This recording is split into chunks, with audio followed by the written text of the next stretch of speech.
नमस्कार विद्यार्थी मित्रांनो, तुम्हा साऱ्यांचे व्हर्च्युअल लेक्चरमध्ये स्वागत आहे। खरं तर मार्च महिन्याची सुरुवात ही जणू होते ती आपल्या SSC बोर्डाच्या परीक्षेने। म्हणजे दरवर्षी 1 मार्च पासून आपली SSC बोर्डाची परीक्षा सुरू होत असते। पण यावर्षी मात्र कोरोनाच्या विषाणूच्या पार्श्वभूमीवर आपली ही परीक्षा जी आहे बोर्ड परीक्षा ती पुढे ढकलली गेली आहे। म्हणजेच ती आता एप्रिल महिन्यामध्ये होणार आहे। पण खरं सांगू का, ही परीक्षा आम्ही शिक्षक आणि तुम्ही विद्यार्थी देखील खूप मिस करता आहात।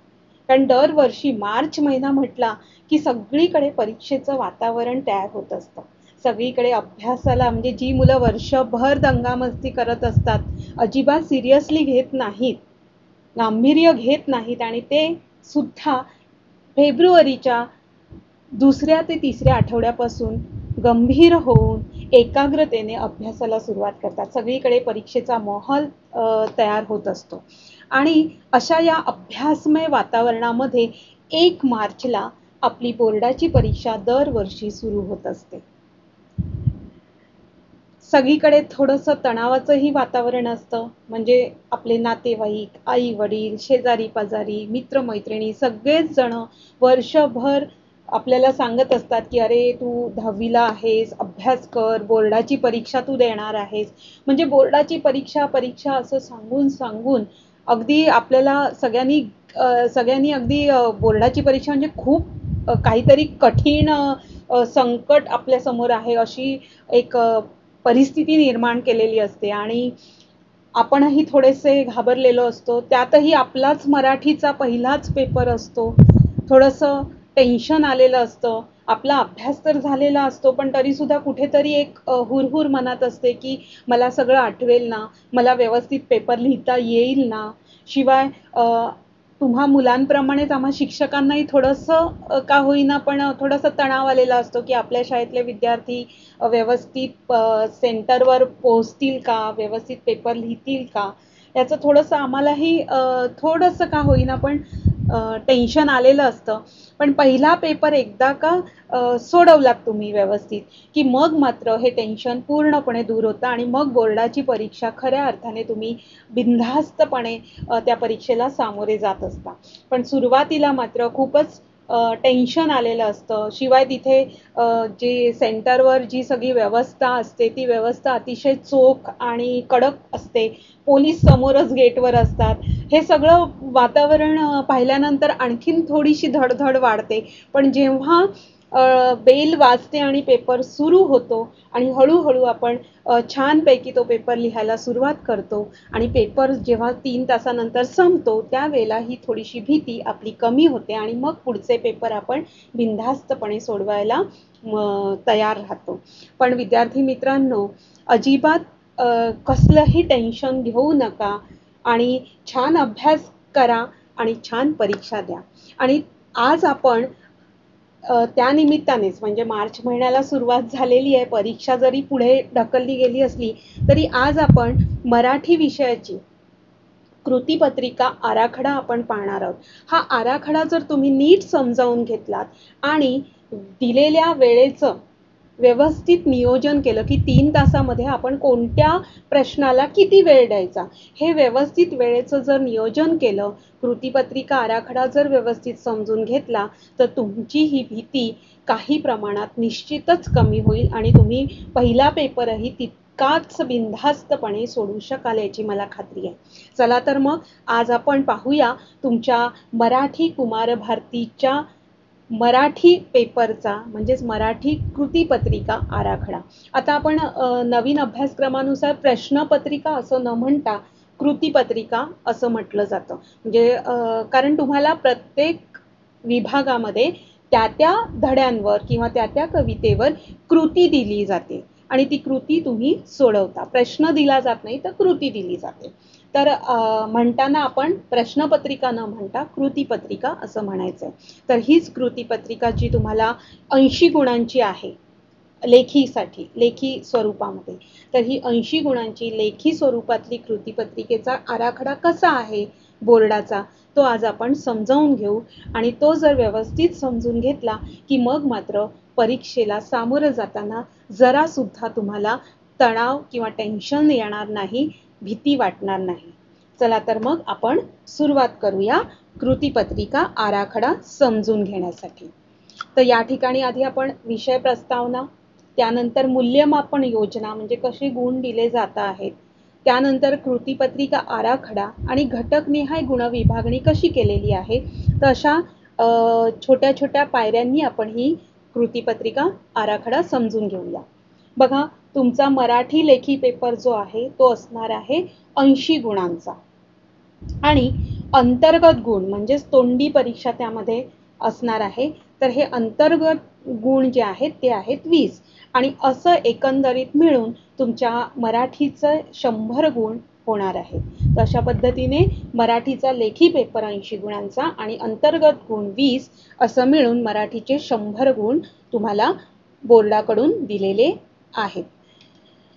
तर आता या ठिकाणी आधी आपण जे अंतर्गत गुण आहेत 20 गुण ते कसे तुम्ही मिळवणार आहात किंवा त्यासाठी कसं विभाजन केलेलं आहे गुणांचं ते आधी समजून घेऊ. तर त्या ठिकाणी तुमची तोंडी परीक्षा घेतली जाणार आहे, ज्यामध्ये श्रवण कौशल्य असणार आहे. म्हणजे तुमचं श्रवण कौशल्य कितपत विकसित झालेलं आहे हे तपासलं जाईल आणि त्याच्यासाठी असणार आहेत 5 गुण. त्यानंतर भाषण कौशल्य तुमच्यामध्ये कितपत विकसित झालेलं आहे हे पाहिलं जाईल आणि त्यासाठी गुण आहेत 5. आता श्रवण कौशल्यामध्ये तुम्हाला एखाद्या धड्याची क्लिप, ऑडिओ क्लिप ऐकवली जाईल आणि त्यावर तुम्हाला लिहायला सांगितलं जाईल किंवा तोंडी शब्द सांगितले जातील, वाक्य सांगितले जातील आणि ती ऐकून तुम्ही ती लिहायची आहे. तर असं श्रवण कौशल्यावर आधारित तुमची तोंडी परीक्षा घेतली जाईल, त्याचे 5 गुण असतील. त्यानंतर भाषण कौशल्यामध्ये तुम्हाला एखादा विषय दिला जाईल आणि त्याच्यावर तुम्हाला बोलायला दिलं जाईल की तुम्ही विचार व्यक्त करा त्या विषयावर. तर तुम्ही जे काही बोलणार आहात, जे काही व्यक्त करणार आहात दिलेल्या विषयावर, त्या अनुषंगाने तुम्हाला ते 5 गुण दिले जातील. तर अशा पद्धतीने श्रवण कौशल्य आणि भाषण कौशल्य असे 5-5 गुण तोंडी परीक्षेचे असणार आहेत. आणि दुसरा विभाग असा आहे की स्वाध्यायाचा, म्हणजे पुढचे जे 10 गुण आहेत ते आहेत स्वाध्यायाला. तर वर्षभरामध्ये स्वाध्याय 1 आणि स्वाध्याय 2 तुमच्याकडून सोडून घेतला जाईल आणि तुम्ही तो स्वाध्याय जितका नीटनेटका व्यवस्थित सोडून देणार तसे तुम्हाला गुण मिळतील. तर स्वाध्याय 1 जो आहे त्याला 5 गुण आहेत आणि स्वाध्याय 2 जो आहे त्याला 5 गुण आहेत. तर असे एकूण 20 गुण हे अंतर्गत गुण असणार आहेत, जे तुम्हाला तुमच्या शाळेतील शिक्षक तुमची तोंडी परीक्षा घेऊन त्या अनुषंगाने तुम्हाला ते 20 गुण देणार आहेत. आता आहे घटकनिहाय गुणविभागणी, म्हणजे जे 80 गुणाची लेखी परीक्षा असणार आहे ती कशा पद्धतीने त्या गुणांचं विभाजन केलंय ते आपण पाहणार आहोत. तर या ठिकाणी गद्य म्हणजेच काय, तुमच्या पाठ्यपुस्तकातले जे धडे आहेत ते धडे. तर गद्यावर आधारित तुम्हाला 18 गुणांसाठी कृतीपत्रिकेमध्ये कृती दिली जाईल. त्यानंतर पद्य विभाग म्हणजेच कविता. तर एकूण 7 कविता आपल्याला आहेत आपल्या संपूर्ण अभ्यासक्रमामध्ये. तर या 7 कवितांवर आधारित 16 गुणांसाठी तुम्हाला कृती विचारली जाईल आणि गद्य आणि पद्य असे 18 गुण आणि 16 गुण तुम्हाला कृतीपत्रिकेत त्यावर कृती विचारली जाईल. त्यानंतर स्थूल वाचन जे आहे त्या स्थूल वाचनावर 6 गुण तुम्हाला 6 गुणांसाठी त्या ठिकाणी कृती दिली जाईल. त्यानंतर भाषा अभ्यास म्हणजेच व्याकरणावर आधारित 16 गुणांसाठी कृती दिली जाईल. आणि शेवटचा 5वा जो विभाग आहे तो आहे उपयोजित लेखन, ज्यामध्ये आपण पत्रलेखन, बातमी लेखन, सारांश लेखन, कथा लेखन हे सगळं जे आपण लिहितो, निबंध. तर हे उपयोजित लेखन जे आहे ते 24 गुणांसाठी तुम्हाला त्या ठिकाणी दिलं जाईल. तर असे एकूण 80 गुण तुमचे घटकनिहाय कृतीपत्रिकेमध्ये दिले जातील. पुढे वळूया. आता आपण एक एक घटक पाहूया त्यातला. बघा, वेळ 3 तास असणार आहे तुमच्या कृतीपत्रिका तुम्हाला सोडवण्यासाठी आणि गुण असणार आहेत 80. त्यातला पहिला विभाग जो आहे तो आहे गद्य विभागावर आधारित 18 गुणांसाठी. प्रश्न पहिला अ, तिथे तुम्हाला प्रश्न पहिला अ दिला जाईल आणि तिथे पठित उतारा दिला जाईल. साधारण 130 ते 150 शब्दांचा असा एक उतारा दिला जाईल. उतारा म्हणजेच परिच्छेद दिला जाईल. आता पठित उतारा म्हणजेच तुमच्या अभ्यासक्रमातील, तुमच्या पाठ्यपुस्तकातील, तुमच्या धड्यांमधील, गद्यामधील एखादा 130 ते 150 शब्दांचा उतारा, परिच्छेद त्या ठिकाणी तुम्हाला दिला जाईल आणि त्या परिच्छेदावर पहिला प्रश्न जो आहे तो आकलन कृती, म्हणजे तुम्हाला तो परिच्छेद वाचल्यानंतर कितपत आकलन झालंय किंवा तो धडा वाचल्यानंतर तो धडा तुम्हाला कितपत समजलाय, तुम्हाला त्यातलं कितपत आकलन झालेलं आहे. आकलन होणे म्हणजे समजणे. तर त्या आकलनावर आधारित कृती तुम्हाला 2 गुणांसाठी दिली जाईल. दुसरीची कृती आहे ती सुद्धा आकलनावरच आधारित 2 गुणांसाठी दिली जाईल. आणि तिसरं जे आहे ते स्वमत, स्व म्हणजे स्वतःचं मत, स्वमतावर आधारित 3 गुणांसाठी तुम्हाला कृती दिली जाईल. तर असे एकूण प्रश्न पहिला अ 7 गुणांसाठी विचारला जाईल. विद्यार्थी मित्रांनो, परिच्छेद जो आहे म्हणजे आपण नंतर प्रत्यक्षात हे सगळं पुन्हा सविस्तर पाहणार आहोत. पण या ठिकाणी मी तुम्हाला पुन्हा सांगते की धडा जर तुम्ही वर्षातून प्रत्येक धडा म्हणजे वर्षभरामध्ये प्रत्येक धडा जर तुमचा 7 ते 8 वेळा वाचून झालेला असेल तर या ठिकाणी जो कुठला पठित उतारा दिला जाईल तो उतारा पाहता क्षणी तुम्हाला लगेचच त्या जी काही कृती दिली असेल ती सोडवता येईल. कारण तो 7 ते 8 वेळा तो धडा तुम्ही वाचलेला असल्यामुळे तो परिच्छेद तुमच्या नजरेत भरलेला असणार आहे. पाहता क्षणी तुम्हाला लगेच त्या परिच्छेदाखाली जे काही कृती दिलेली आहे त्या कृतीची उत्तरं तुम्हाला लगेच क्लिक होतील. तर हा एक सराव तुम्ही करायचाच आहे. नंतर मी सविस्तर याविषयी बोलणारच आहे. सुरुवातीला आपण आधी आराखडा समजून घेऊ. तर या ठिकाणी प्रश्न पहिला अ जो आहे तो पठित उतारा 7 गुणांसाठी 2, 2 आणि 3 अशा गुणांची विभागणी केलेली आहे. त्यानंतर प्रश्न पहिला आ हा सुद्धा पठित उतारा असणार आहे 130 ते 150 शब्दांचा. म्हणजे या ठिकाणी तुमच्या पाठ्यपुस्तकातल्या सगळ्या धड्यांपैकी 2 धडे 7 गुणांसाठी या ठिकाणी कृती त्या 2 धड्यांवर विचारली जाईल. तर या ठिकाणी सुद्धा आकलन कृती 2 गुणांसाठी, त्यानंतर दुसरं आकलन कृती 2 गुणांसाठी आणि तिसरं जे आहे ते स्वमत 3 गुणांसाठी. तर अशा पद्धतीने हा जो गद्य विभागातला प्रश्न पहिला अ आहे हा 7 गुणांसाठी या ठिकाणी विचारला जाईल. त्यानंतर त्यातलाच गद्य विभागातला प्रश्न क्रमांक 1 ई जो आहे तो अपठित उतारा असणार आहे. अपठित म्हणजे तुमच्या पाठ्यपुस्तकाच्या बाहेरील, तुमच्या पाठ्यपुस्तकामध्ये जे धडे आहेत त्यातला उतारा आला तर तो पठित. तुम्ही पठित म्हणजे तुम्ही वाचलेला असा आणि या ठिकाणी अपठित म्हणजे न वाचलेला असा पाठ्यपुस्तकाच्या बाहेरचा उतारा साधारण 80 ते 100 शब्दांमध्ये तुम्हाला त्या ठिकाणी दिला जाईल आणि त्यावर पहिली कृती ही आकलनावर आधारित असेल 2 गुणांसाठी आणि दुसरी कृती देखील आकलनावरच आधारित असेल 2 गुणांसाठी. तर या ठिकाणी प्रश्न पहिला ई अपठित उतारा जो आहे तो 4 गुणांसाठी तुम्हाला विचारला जाईल. तर अशा पद्धतीने हा पहिला जो विभाग आहे गद्य विभाग तो या ठिकाणी पूर्ण होईल.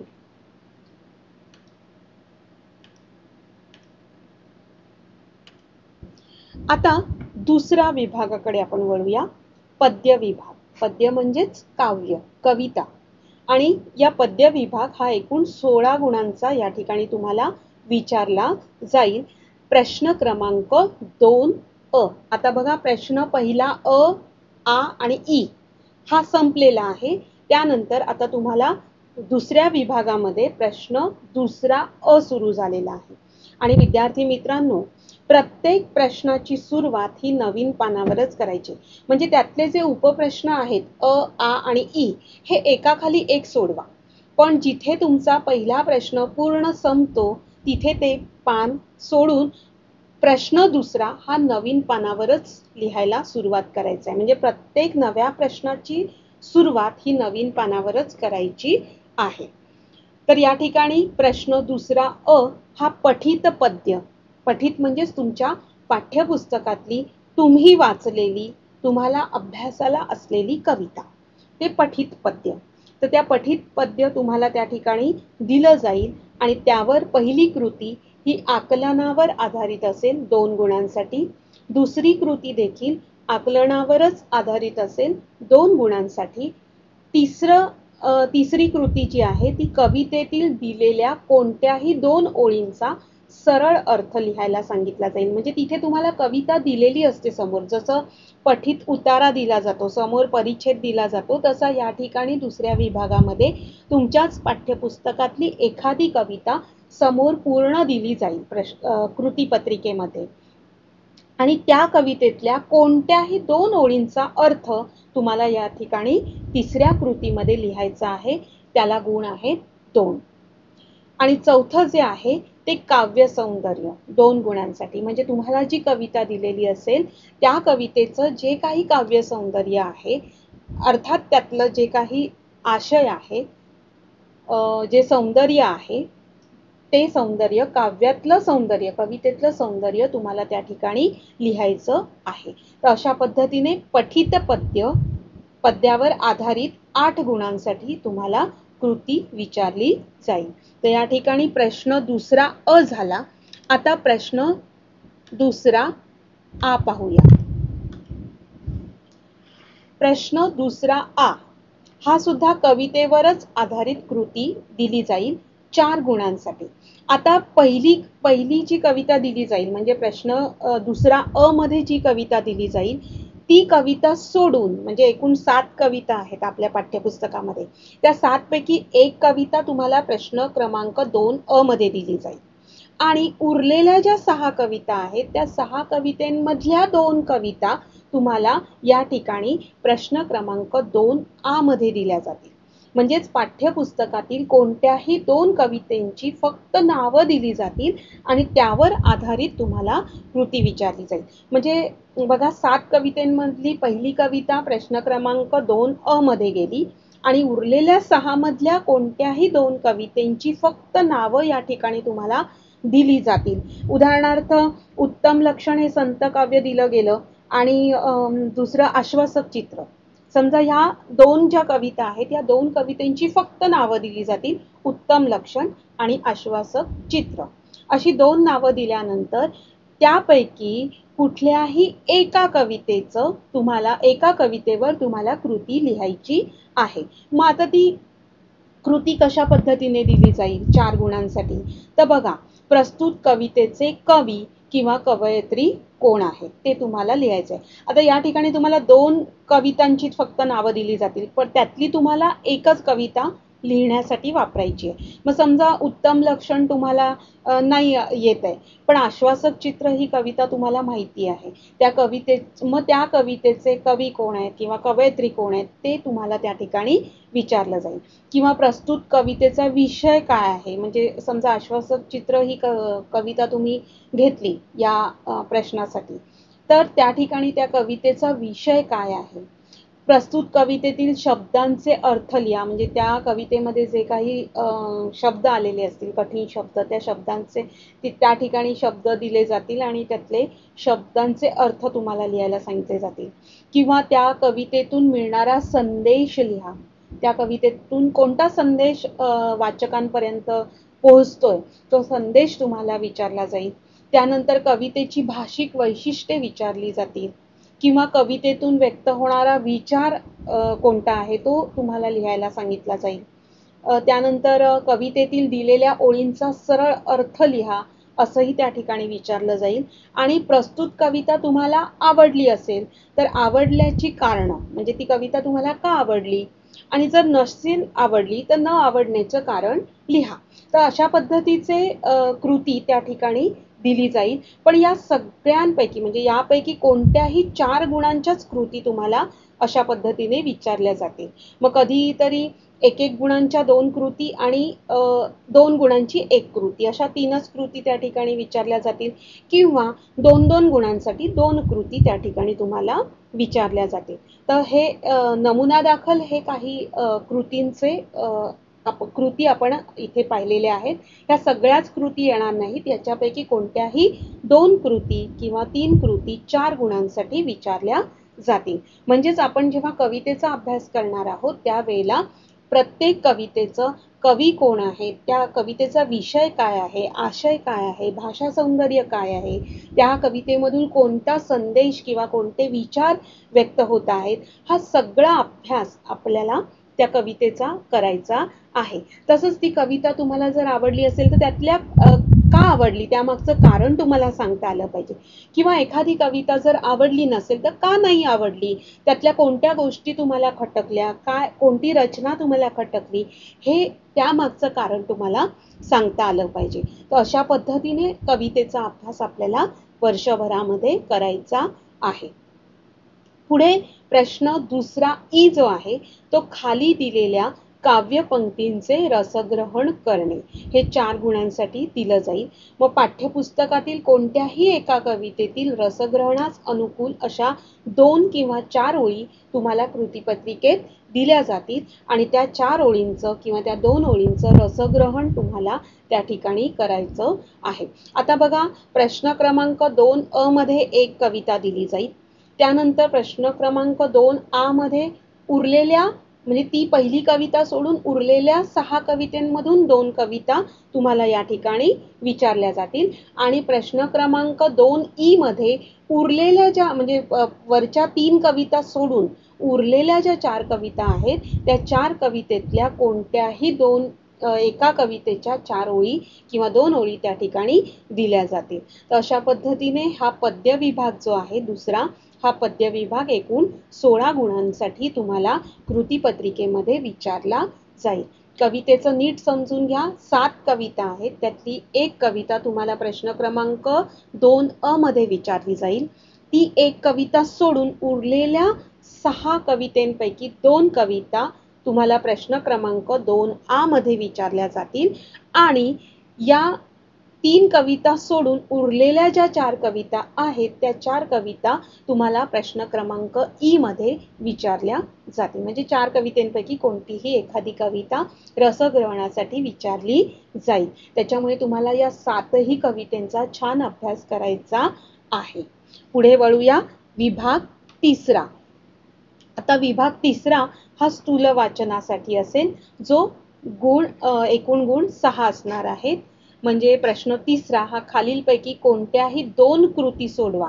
म्हणजे त्या ठिकाणी 3 कृती दिल्या जातील आणि त्या 3 कृतींपैकी कुठल्याही 2 कृती तुम्हाला सोडवायच्या आहेत. प्रत्येकी 3-3 गुणांच्या 3 कृती स्वमत आणि अभिव्यक्तीवर आधारित दिल्या जातील. त्यापैकी कोणत्याही 2 तुम्हाला सोडवायच्या आहेत. म्हणजे स्थूल वाचन जे आपल्याला आहे त्यातलं आता मनक्या पेरेन लागा हे जे स्थूल वाचन आहे हे कमी केलेलं आहे किंवा यावर्षी वगळण्यात आलेलं आहे. त्याच्यामुळे मनक्या पेरेन लागा हे स्थूल वाचन तुम्ही करायचं नाहीये. पण उरलेलं जे आहे बालसाहित्यिका गिरिजा कीर किंवा वीरांगणा आणि शेवटचं व्युत्पत्ती कोश हे 3 जे स्थूल वाचन आहेत हे तिन्ही स्थूल वाचन तुम्हाला तिन्ही स्थूल वाचनांचा अभ्यास करायचा आहे. या तिन्ही स्थूल वाचनावर आधारित 3 कृती तुम्हाला परीक्षेमध्ये दिल्या जातील आणि त्यातल्या कोणत्याही 2च कृती तुम्हाला सोडवायच्या आहेत. मग या कृती स्वमतावर आधारित विचारल्या जातील किंवा अभिव्यक्तीवर आधारित विचारल्या जातील. तर अशा पद्धतीने विभाग तिसरा जो आहे स्थूल वाचनाचा तो 6 गुणांसाठी तुम्हाला कृतीपत्रिकेमध्ये विचारला जाईल. आता वळूया आपण विभाग चौथा, भाषा अभ्यास म्हणजेच व्याकरणावर आधारित 16 गुणांचं तुम्हाला या ठिकाणी भाषा अभ्यास विचारलं जाईल. प्रश्न चौथा आता प्रश्न चौथा जो आहे तो व्याकरण घटकावर आधारित तुम्हाला कृती विचारली जाईल. त्यातली प्रश्न चौथा हा 8 गुणांसाठी विचारला जाईल.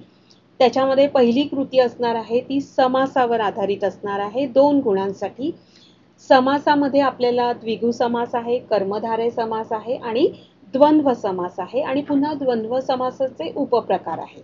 तर हे तिन्ही समास तुम्हाला करायचे आहेत, ज्यावर आधारित 2 गुण तुम्हाला कृतीपत्रिकेमध्ये 2 गुणांसाठी कृती दिली जाईल. दुसरी कृती आहे ती शब्दसिद्धीवर आधारित असेल, ज्यामध्ये प्रत्यय घटित शब्द, उपसर्ग घटित शब्द आणि अभ्यस्त शब्द तर असे 3 प्रकार तुम्हाला शब्दसिद्धीचे आणि या तिन्ही प्रकारांवर आधारित तुम्हाला 2 गुणांसाठी कृती दिली जाईल. आणि तिसरी कृती जी आहे ती आहे वाक्प्रचार. म्हणजे संपूर्ण पाठ्यपुस्तकामध्ये जे अभ्यासासाठी धडे आहेत त्या धड्यांखालचे जे वाक्प्रचार आहेत त्या वाक्प्रचारांवर आधारित 4 गुणांसाठी तुम्हाला या ठिकाणी कृती दिली जाईल. 4 वाक्प्रचार दिले जातील आणि त्यापैकी कोणतेही 2 कृती तुम्हाला सोडवणे अपेक्षित आहे. आणि प्रत्येक वाक्प्रचारांचा अर्थ 1 गुण आणि वाक्यात उपयोग 1 गुण असं 4 गुणांसाठी तुम्हाला कृती दिली जाईल. तर अशा पद्धतीने या ठिकाणी प्रश्न क्रमांक 4 हा 8 गुणांसाठी तुम्हाला कृतीपत्रिकेत दिला जाईल, जो व्याकरण घटकावर आधारित असेल. त्यामध्ये समास, शब्दसिद्धी आणि वाक्प्रचार असे 3 घटक त्या ठिकाणी असणार आहे. पुढे आहे प्रश्न क्रमांक 4 आता हा देखील यामध्ये भाषिक घटकावर आधारित तुम्हाला कृती विचारली जाईल. त्यामध्ये पहिली कृती असणार आहे शब्द संपत्ती. शब्द संपत्ती 4 गुणांसाठी विचारली जाईल. बघा प्रश्न क्रमांक 4 मध्ये शब्द सिद्धी आहे, या ठिकाणी शब्द संपत्ती आहे. आता शब्द संपत्तीमध्ये काय विचारलं जाऊ शकतं, तर समानार्थी शब्द जे तुम्ही अगदीच 2री 3री पासून शिकत आला आहात. समानार्थी शब्द, त्यानंतर विरुद्धार्थी शब्द, त्यानंतर एकवचन, अनेक वचन किंवा वचन बदला किंवा वचन ओळखा. तर हे समानार्थी शब्द, विरुद्धार्थी शब्द आणि एकवचन किंवा अनेक वचन. तर हे वचन जे आहे हे तुम्ही तिन्हीही घटक अगदी 2री 3री पासून आत्तापर्यंत शिकत आलेले आहात. त्याच्यामुळे यावर आधारित कृती सोडवणं तुम्हाला काही फारसं जड जाणार नाही. मग काही वेळेला वचन ओळखायला सांगितलं जाईल, काही वेळेला वचन बदलायला सांगितलं जाईल, काही वेळेला एक वचन दिलं जाईल त्याचं अनेक वचन करायला सांगितलं जाईल किंवा अनेक वचन असेल त्याचं एक वचन करायला सांगितलं जाईल. तर अशा पद्धतीने समानार्थी शब्द, विरुद्धार्थी शब्द आणि वचन.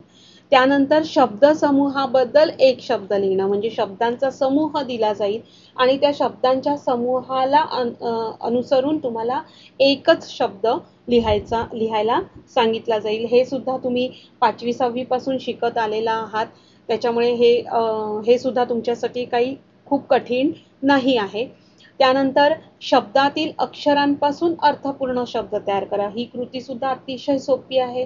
तुम्हाला एक शब्द दिला जाईल आणि त्या शब्दांमधून तुम्हाला अर्थपूर्ण, म्हणजे त्या शब्दातली अक्षरं घेऊन तुम्हाला अर्थपूर्ण 2 शब्द तयार करायला सांगितले जातील. तर अशा पद्धतीने हे जी शब्द संपत्ती आहे त्यामध्ये अशा वेगवेगळ्या कृती विचारल्या जाऊ शकतात. पण यापैकी कोणत्याही 4 घटकांवर प्रत्येकी 1 गुणांच्या 4 कृती विचारल्या जातील. म्हणजे या ठिकाणी आता 5 कृती तुम्हाला दिसत आहेत. समानार्थी, विरुद्धार्थी, वचन, शब्दसमूहाबद्दल एक शब्द लिहिणे आणि शब्दातील अक्षरांपासून अर्थपूर्ण शब्द तयार करणे. तर या 5 कृतींपैकी कोणत्याही 4च कृती तुम्हाला या ठिकाणी प्रत्येकी 1 गुणांसाठी विचारल्या जाऊ शकतात. त्यानंतर प्रश्न 4 मधल्या 2री जी कृती आहे ती आहे लेखन नियमानुसार लेखन करणं. मग या ठिकाणी 2 गुणांसाठी आहे. या ठिकाणी अचूक शब्द ओळखा 6 पैकी 4. म्हणजे काय की तुम्हाला त्या ठिकाणी शब्द दिले जातील, 4 पद्धतीने ते लिहिलेले असतील. त्याच्यापैकी जो योग्य असेल, जो अचूक असेल तो शब्द त्या ठिकाणी तुम्हाला लिहायचा आहे. मग अशा 6 कृती दिल्या जातील. त्याच्यापैकी 4 कृती तुम्हाला त्या ठिकाणी लिहायच्या आहेत. किंवा लेखन नियमानुसार वाक्यातील चुकीचे शब्द ओळखून दुरुस्त करा. तर या ठिकाणी सुद्धा 4 पैकी 2 तुम्हाला कृती सोडवायच्या आहेत. म्हणजे लेखन नियमानुसार म्हणजे काय की त्या ठिकाणी वाक्य दिलं जाईल आणि त्या वाक्यातले कोणतेही 2 शब्द हे चुकीचे दिले जातील. मग ते अशुद्ध शब्द शुद्ध करून लिहायचे आहेत. पण ते शुद्ध करून लिहिताना ते वाक्य तुम्हाला पुन्हा पूर्ण वाक्य लिहायचं आहे. तर अशा पद्धतीने लेखन नियमानुसार लेखन कृती तुम्हाला दिली जाईल 2 गुणांसाठी. मग पुढे 3रं जो आहे म्हणजे प्रश्न 4 मधला पहिला शब्द संपत्ती, 2रं लेखन नियमानुसार लेखन करणे आणि 3रं जे आहे ते विरामचिन्हांवर आधारित तुम्हाला एक गुणासाठी तुम्हाला कृती दिली जाईल. मग या ठिकाणी ती कृती कशा पद्धतीने विचारली जाऊ शकते, तर योग्य विरामचिन्हे वापरा. म्हणजे त्या ठिकाणी एखादं वाक्य दिलं जाईल आणि त्या वाक्यामध्ये योग्य ठिकाणी तुम्हाला विरामचिन्ह वापरण्यासाठी सांगितली जातील. किंवा विरामचिन्हे ओळखा. वाक्य दिलं जाईल, त्याच्यात विरामचिन्हही दिली जातील. त्या वाक्यातली विरामचिन्ह ओळखायची आहेत आणि त्या विरामचिन्हांना काय म्हणतात ते सुद्धा तुम्हाला त्या ठिकाणी लिहायचं आहे. किंवा चुकीची विरामचिन्हे बदला. म्हणजे वाक्यामध्ये विरामचिन्ह दिलेली असतील त्या ठिकाणी, पण ती चुकीची विरामचिन्ह दिलेली असतील. मग त्या ठिकाणी ती विरामचिन्ह चुकीची तुम्हाला बदलून ते वाक्य पुन्हा लिहून त्या वाक्यामध्ये योग्य ठिकाणी अचूक विरामचिन्ह दाखवून तुम्हाला ते वाक्य पूर्ण लिहायचं आहे. तर या 3 कृतींपैकी कुठलीही एक गुणासाठी कोणतीही एक कृती या ठिकाणी तुम्हाला विचारली जाईल. म्हणजे एकतर योग्य विरामचिन्हे वापरा अशी कृती दिली जाईल, किंवा विरामचिन्ह ओळखायला दिली जातील, किंवा चुकीची विरामचिन्ह बदला असंही दिली जाईल. म्हणजे एकच कृती एक गुणासाठी तुम्हाला या ठिकाणी दिली जाईल. आणि चौथं जे आहे ते आहे पारिभाषिक शब्द. पारिभाषिक शब्द 1 गुणांसाठी तुम्हाला दिले जातील. 2 पारिभाषिक शब्द त्या ठिकाणी दिले जातील. दोन्ही सोडवणं तुम्हाला कंपल्सरी आहे, प्रत्येकी अर्धा गुणासाठी. म्हणजे इंग्रजीमधले शब्द त्या ठिकाणी दिले जातील आणि त्याला मराठी प्रमाण भाषेतला प्रमाण शब्द, पारिभाषिक शब्द त्या ठिकाणी तुम्हाला लिहायला सांगितला जाईल. तर अशा पद्धतीने प्रश्न क्रमांक 4 मध्ये तुम्हाला एकूण 4 कृती विचारल्या जातील. त्या 4ही कृती तुम्हाला सोडवायच्या आहेत. शब्द संपत्ती, त्यानंतर लेखन नियमानुसार आणि विरामचिन्हे आणि पारिभाषिक शब्द. तर अशा पद्धतीने हा प्रश्न 4आ हा तुम्हाला कृतीपत्रिकेमध्ये दिला जाईल. आणि आता वळूया आपण 5व्या विभागाकडे, उपयोजित लेखन. एकूण 24 गुणांसाठी हे उपयोजित लेखन तुम्हाला दिलं जाईल. आणि अत्यंत महत्त्वाचा असा हा 5वा विभाग आहे, ज्याला गुण सुद्धा जास्त आहेत. 24 गुण आहेत आणि हे 24 गुणांपैकी निदान 20 ते 22 गुण मिळवण्याचा प्रत्येकाने प्रयत्न करायचा आहे. तर या ठिकाणी प्रश्न क्रमांक 5 जो आहे तो दिलेला आहे. खालील कृती सोडवा. गुण आहेत 6 गुण. त्यामध्ये पहिला प्रश्न जो आहे तो आहे पत्रलेखनाचा, ज्यामध्ये औपचारिक पत्र आपल्याला आहे, मागणी किंवा विनंती पत्र, किंवा अनौपचारिक म्हणजेच कौटुंबिक पत्र. तर या ठिकाणी तुम्हाला पत्र दिलं जाईल, एकतर औपचारिक किंवा अनौपचारिक. त्याच्यापैकी तुम्हाला जे योग्य वाटेल, जे सोपं वाटेल ते तुम्हाला त्या ठिकाणी लिहायचं आहे. किंवा दुसरा जो प्रश्न आहे तो आहे विभाग 1 गद्य, म्हणजेच प्रश्न पहिला विभाग जो आहे त्या ठिकाणी गद्य 1 ई मधला प्रश्न क्रमांक 1 ई जो आहे मधील अपठित गद्य उतारा वाचा व त्याचा 1/3 एवढा सारांश तुमच्या शब्दात लिहा. म्हणजे या ठिकाणी तुम्हाला प्रश्न क्रमांक 5 मध्ये पत्रलेखन किंवा सारांश लेखन दिलं जाईल आणि या दोघांपैकी कोणतीही एकच कृती तुम्हाला लिहावी लागणार आहे. एकतर तुम्ही पत्रलेखन लिहा किंवा सारांश लेखन लिहा, दोन्ही लिहायचे नाही. एकच कृती 6 गुणांसाठी तुम्हाला या ठिकाणी लिहायची आहे. मग या ठिकाणी जे सारांश लेखन आहे त्या सारांश लेखनासाठी वेगळा असा उतारा दिला जाणार नाही. तर तुमच्या प्रश्न क्रमांक 1 गद्य विभाग जो आहे त्यामध्ये ई प्रश्नासाठी जो अपठित उतारा तुम्हाला दिला गेला होता त्याच अपठित उतार्याचं 1/3 सारांश तुम्हाला या ठिकाणी लिहायला सांगितला जाईल. तर तुम्हाला जे योग्य वाटेल, जे सोपं वाटेल ते तुम्ही या ठिकाणी लिहायचं. एक तर पत्रलेखन लिहा किंवा सारांश लेखन लिहा. तर हे 6 गुणांसाठी तुम्हाला प्रश्न क्रमांक 5 विचारला जाईल. पुढे वळूया. प्रश्न क्रमांक 5 आता या ठिकाणी मध्ये खालीलपैकी कोणत्याही 2 कृती सोडवा असं दिलेलं असेल. गुण असणार आहेत 10 गुण. शब्द मर्यादा प्रकारानुसार 60 ते 90 शब्दांमध्ये. मग या ठिकाणी तुम्हाला 3 कृती दिलेल्या आहेत. एक जाहिरात लेखन दिलं जाईल, बातमी लेखन दिलं जाईल आणि कथा लेखन दिलं जाईल.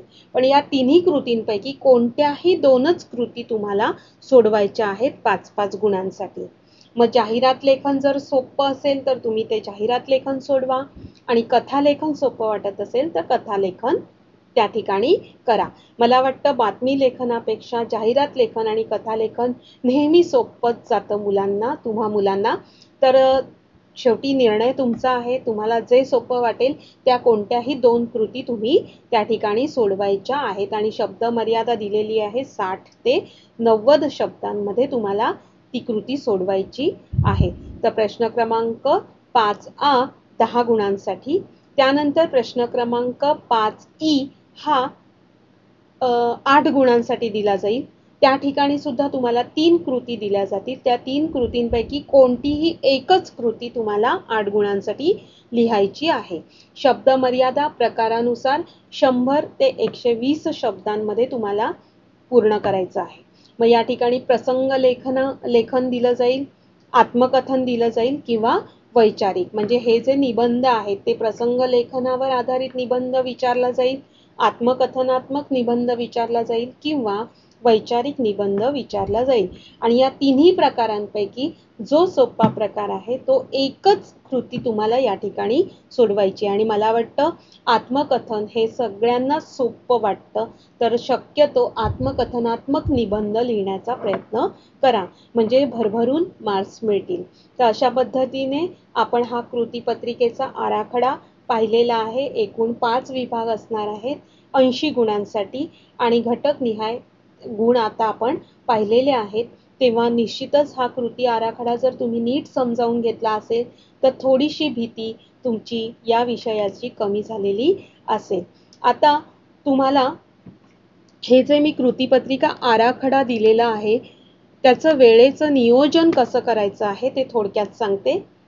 बघा, विभाग 1 जो आहे गद्याचा, जो तुम्हाला 7, 7 आणि 4 असा विभागून दिलेला आहे गुणांसाठी. तर ज्यावेळेला तुम्ही पहिला अ सोडवाल पठित उतारा, त्यावेळेला तो 20 मिनिटात तुमचा सोडवून झाला पाहिजे. त्यानंतर आ जो आहे तो सुद्धा पठित उतारा असणार आहे, त्याला 20 मिनिटं द्या आणि अपठित उतारा जो आहे तो सोडवताना तिथे तुम्हाला 10 मिनिटं द्या. म्हणजे या वेळेमध्येच तुम्ही तो प्रश्न सोडवण्याचा प्रयत्न करा, म्हणजे तुम्हाला वेळ अपुरा पडणार नाही. म्हणजे दरवेळेला मराठी विषयाची एक तक्रार असते की मॅडम माझं शेवटचं लिहायचंच राहिलं किंवा अमुक एक कृती लिहायची राहिली, वेळच नाही मिळाला, वेळच संपून गेला. तर ही जी तक्रार आहे ही तक्रार जर तुम्ही अशा पद्धतीने वेळेचं नियोजन केलं तर निश्चितच तुम्ही ही तक्रार करणार नाहीत. आणि आता जवळजवळ संपूर्ण सिलेबस आपलं शिकून झालेलं आहे. सध्या नवनीतमधल्या ज्या नमुना प्रश्न कृतीपत्रिका दिलेल्या आहेत त्या सोडवायच्या आहेत. मग त्या सोडवताना तुम्ही जर असं वेळेचं नियोजन करून सोडवल्यात तर निश्चितच तुमचा संपूर्ण पेपर किंवा संपूर्ण कृतीपत्रिका व्यवस्थित वेळेत सोडवून होईल. कुठलीही कृती सोडवायची राहून जाणार नाही. तर बघा, या ठिकाणी गद्य विभागासाठी प्रश्न क्रमांक 1 अ 20 मिनिटं, आ 20 मिनिटं आणि ई 10 मिनिटं अशी एकूण 50 मिनिटामध्ये तुमचं गद्य विभाग सोडून झाला पाहिजे. त्यानंतर पद्य विभाग देखील म्हणजे प्रश्न क्रमांक 2 अ जो पठित पद्य दिलं जाईल ते 20 मिनिटात तुम्हाला सोडवायचं आहे.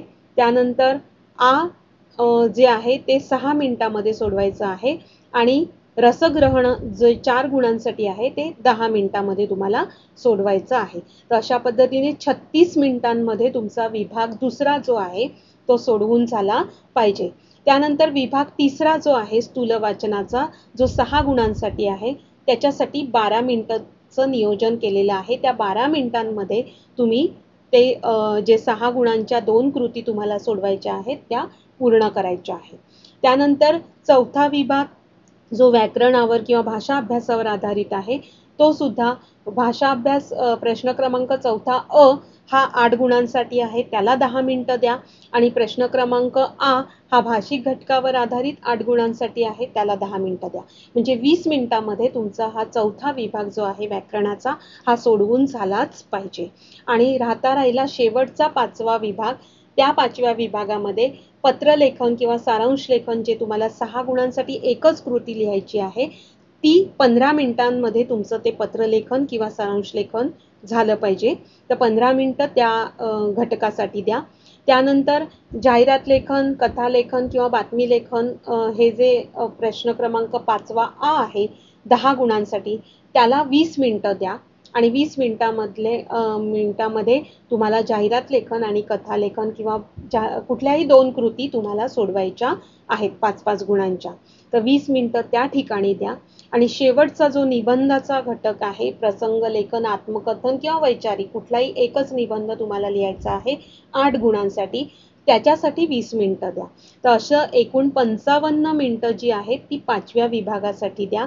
म्हणजे शेवटची 7 मिनिटं तुमच्याकडे शिल्लक राहतील. आणि या 7 मिनिटांमध्ये संपूर्ण कृतीपत्रिकेचा आराखडा पाहायचा आहे. म्हणजे आपण जे काही सोडवलेलं आहे, कुठे काही राहिलं असेल तर ते, किंवा कुठे काही चुकलं असेल तर ते दुरुस्त करण्यासाठी ही शेवटची 7 मिनिटं तुम्हाला अवलोकनासाठी वापरायची आहेत. तर अशा पद्धतीने जर तुम्ही वेळेचं नीट नियोजन केलं तर निश्चितच ही 80 गुणांची कृतीपत्रिका तुमची व्यवस्थित सोडवून पूर्ण होईल. तर निश्चितच हा जो कृतीपत्रिकेचा आराखडा आणि वेळेचं नियोजन तुम्ही जर नीट समजून घेतलं तर परीक्षेची जी भीती तुम्हाला तुमच्या मनात निर्माण झाली आहे, ती भीती निश्चितच कमी होईल. तर आता महिनाभर, आता परीक्षेला जवळजवळ महिना शिल्लक आहे, तर या महिनाभरामध्ये आपण मराठीच्या ज्या काही नमुना कृतीपत्रिका आहेत त्या सोडवण्याचा प्रयत्न करायचा आहे. आणि त्या सोडवताना अशा पद्धतीने वेळेचं योग्य नियोजन करूनच सोडवायच्या आहेत. म्हणजेच शेवटच्या बोर्ड परीक्षेमध्ये तुमचा पेपर व्यवस्थित सोडवून पूर्ण होईल आणि भरभरून मार्क्स मिळतील. आता यानंतरच्या पुढच्या लेक्चर्समध्ये आपण सविस्तर कृतीपत्रिका 80 गुणांची पाहणार आहोत. आता आपण फक्त आराखडा पाहिलेला आहे. पुढच्या लेक्चरमध्ये आपण संपूर्ण कृतीपत्रिका कशी सोडवायची, कोणत्या चुका टाळायच्या, हे सगळं आपण पुढच्या लेक्चरला पाहणार आहोत. तर मी इथेच थांबते. आणि आज जे काही आपण आराखडा पाहिलेला आहे तो पुन्हा एकदा तुम्ही नीट समजावून घ्या, नीट समजून घ्या आणि त्या पद्धतीने सराव करण्याचा प्रयत्न करा. धन्यवाद.